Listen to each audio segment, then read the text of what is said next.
Hi, everybody. Welcome to our December edition of our KML Foundation Table Talk vlog and podcast. I'm Paul Stamiski, your estate planning counselor.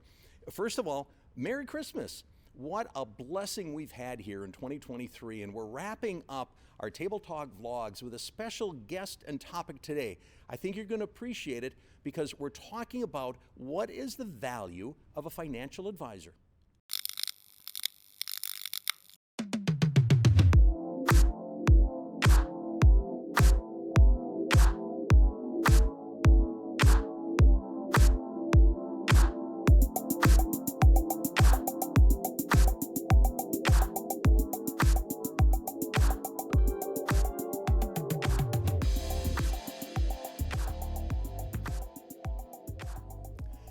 My guest today is Chuck Worsham.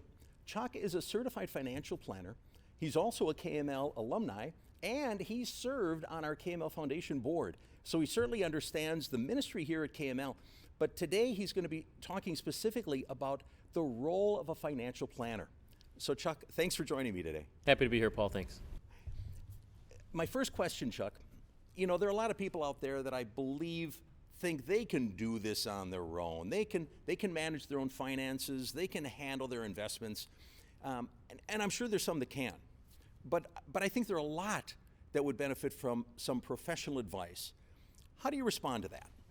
First of all, I'll agree with you that there are people that have the capability to do it on their own, that could learn it themselves. With the internet nowadays, you can look up almost anything. I think a financial advisor, when they do a good job for their clients, will act as a coach for them. They're going to hold them accountable. They'll tell them what they need to hear, not always what they want to hear. They'll challenge them. There may be things that they're not thinking of. Based on education and experience and what we go through to be able to hold ourselves out as financial advisors, I think we can add value and hold people accountable, talk them off the ledge, so to say, if they're making an irrational or emotional decision with their finances, and ultimately guide them and educate them to make informed decisions. I think that's exactly right, that the professional advice, so often, I know there are people that don't know what they don't know. And then how can you make really the best decisions? And their professional background really can help. I can see that. And one of the arguments that I hear for estate planning, I'm going to guess might be the same in your world. What if someone comes to you and says, Chuck, I'll work with you, but I'm too young to have a professional financial planner, or I don't have enough money to make it worthwhile. How do you respond to that? To an extent, there's some validity to that. Just like in the estate planning world, the plan's not the same for a 25-year-old that it would be for a 75-year-old that has an incredible amount of wealth.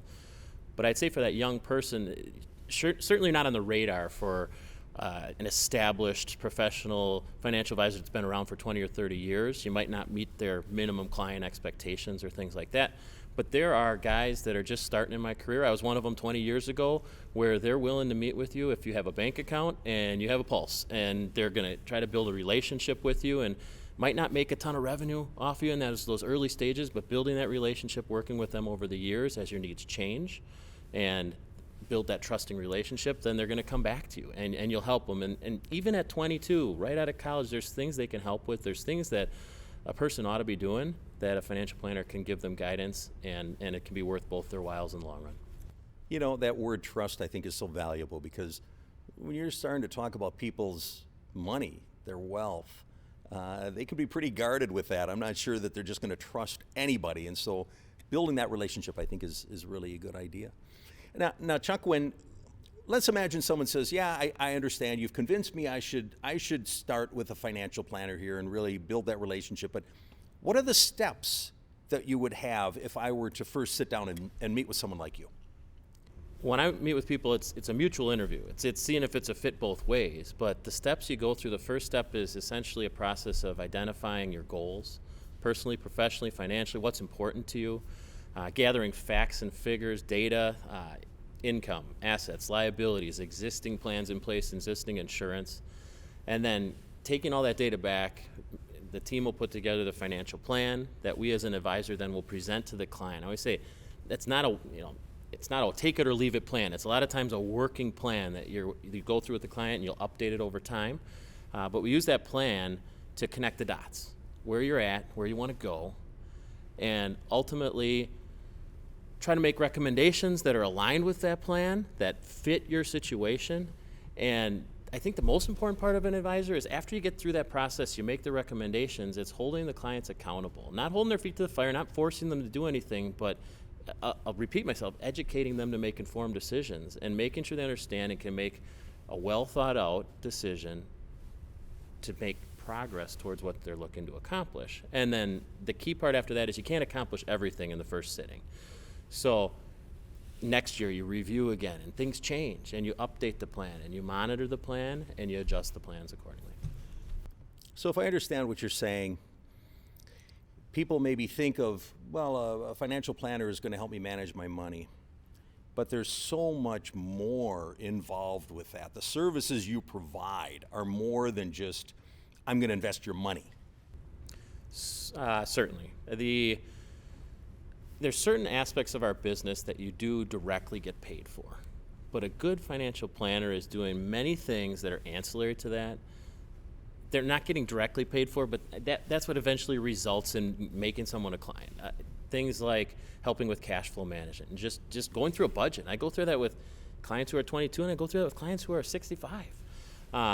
Making sure they're not overspending their income, making sure that they have enough to save to accomplish the goals they have, and then in conjunction with being here at KML, I work with a lot of people who are philanthropic and making sure you compartmentalize what you can give too.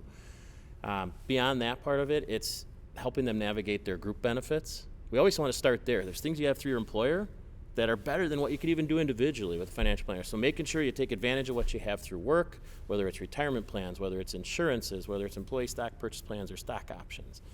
And then on the individual basis, it's helping them with debt management, whether it's student loans, consumer debt, mortgage, navigating those waters, helping them save for big purchase, whether it's their house or a car, upgrading their home, a vacation property. That's all I got for now. Well, that sounds like a lot, and like you indicate, maybe even more. You kind of hinted at this, but you have to get paid, and some people, I think, probably see, maybe I shouldn't say probably, I think some people see financial planners as, oh man, they're the richest of the rich because they're taking everybody's money and investing it for themselves. And of course, I don't believe that that's true for a second, but I do believe that you have a right to be paid for your services. How do financial planners get paid? Yeah, there's three direct ways you ultimately get paid. You can do a fee for service, which is getting charged to do the financial plan.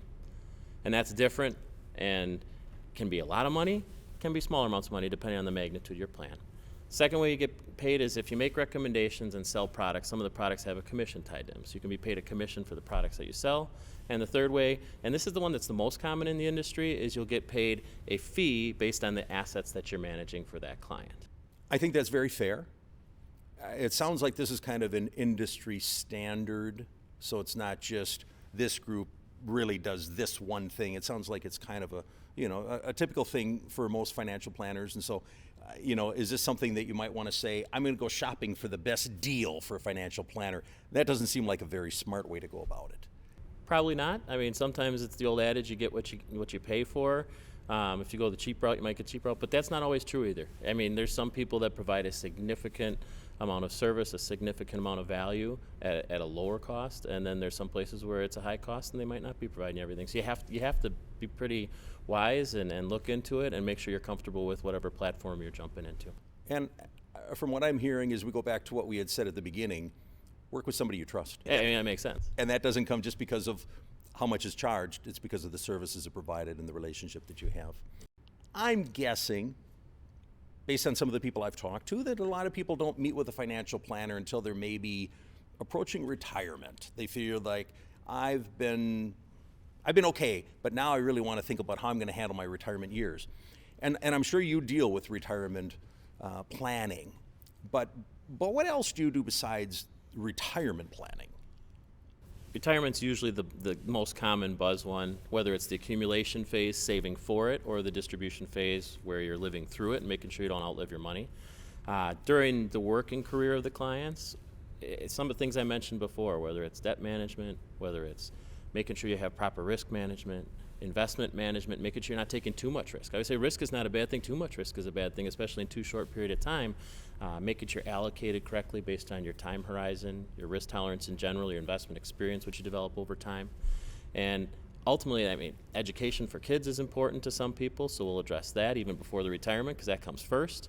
And beyond that, it is ultimately just guiding people to make good decisions. Wonderful. You know, I always say when I bring in a professional, and you have your own business, I think just about everybody that I come in contact with and bring as a guest has their own business. And yet I never believe that these episodes are meant to promote you or your business. It's meant to inform people on the general topic. And so this might be a little bit difficult for you to answer, but if someone is going to choose a financial planner, how should they go about doing it? So I looked this up before I came today, and according to Bureau of Labor Statistics and a couple other sources, it was anywhere between 250,000 and 400,000 people who call themselves financial advisors in the United States. So you got a lot of options to choose from, I'd say, from a starting point. As far as picking the right one, I'd say don't meet one person and assume they're going to be right away. You want to interview multiple people. The first go at it doesn't work, don't give up.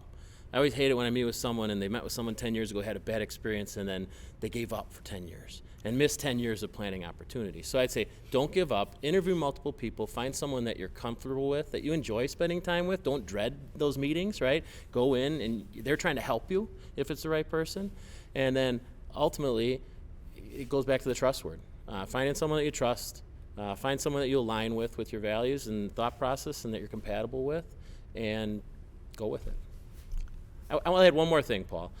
It is important to look up and make sure they have credentials. Obviously, you have to get licensed to even hold yourself out and be able to sell products, and that's government industry regulations. But there's certain designations like Certified Financial Planner, which is pretty well renowned in the industry, and there's many more that are out there too that prove that we have a knowledge base for what we do. I don't think people, I learned this early in my career, a lot of people don't care how much you know until they know how much you care. But knowledge is also important so you can add some value. Very good, very good. You know, I often think that the role of the professionals in your life, and I work with a lot of attorneys, I work with a number of tax people, financial people. I'm not sure that I always appreciated it when I was younger. Maybe I thought I didn't need their services, or maybe I felt I couldn't afford them. And I'm starting to realize, maybe after some years of experience in my life, that the professionals really can add a lot of value for you. And in the end, you'll probably be thankful that you had maybe used the advice and the services that a professional can provide for you. Chuck, is there anything else you want to add? Other than to entertain the opportunity to do it and meet someone like me and see if it's a fit, I would say a good place to start would be connecting with a family member, a friend, or a colleague who might have already had an experience, use somebody, and word of mouth is a good way to get started, to at least get the ball rolling. Wonderful. Thanks for joining me today, Chuck. I really appreciate the insights and the encouragement. I think the practical advice you provided is really valuable for people, and I hope they actually maybe listen to a little bit of what you said and take it to heart. Boy, when you look at some of the professionals that are available to you, I just can't help but encourage you to consider looking for a financial planner if you don't have one. You might not think that you've got the money or you have to do it right now, but I agree when Chuck said there's a trust value, and I think be able to develop a relationship over time rather than waiting until you're 2 months out for retirement. Maybe start a few years earlier and you can actually build that relationship. And then when you get into those years, whether it's I want to buy a vacation home or I want to be able to fund my son's college education or retirement or whatever, you've got somebody that you built that relationship with and you trust. I just think that that's valuable. That's why I had this episode today. So first of all, once again, Merry Christmas. Lord's blessings on your 2024. And remember, we do this because it's your life, it's your plan, and it's your legacy. Have a great day. We'll see you next month.